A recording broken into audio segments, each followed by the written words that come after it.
તો અંદાજપત્રની ચર્ચા દરમિયાન એમએલએ શૈલેષ પરમારની પ્રતિક્રિયા। છેલ્લા 3 વર્ષમાં સરકારે 87,904 કરોડનું દેવું કર્યું।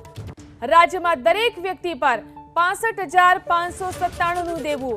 સરકાર રોજનું ₹212 કરોડનું નવું દેવું કરવા જઈ રહી છે તેવું કહ્યું એમએલએ શૈલેષ પરમારે।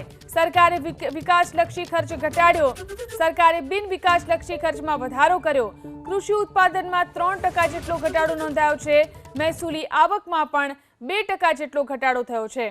તો અંદાજપત્રની ચર્ચા દરમિયાન એમએલએ શૈલેષ પરમારની આ પ્રતિક્રિયા। શૈલેષ પરમારે કહ્યું છેલ્લા 3 વર્ષની અંદર સરકારે 87,904 કરોડનું દેવું કર્યું છે। રાજ્યમાં દરેક વ્યક્તિ પર 65,597નું દેવું છે।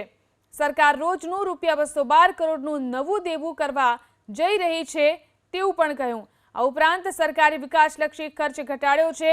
બિન વિકાસલક્ષી ખર્ચમાં વધારો કરવામાં આવ્યો છે।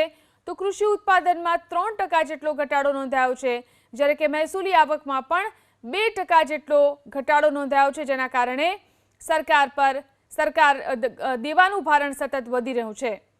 છેલ્લા 3 વર્ષની જો વાત કરીએ 87,904 કરોડનું દેવું થયું।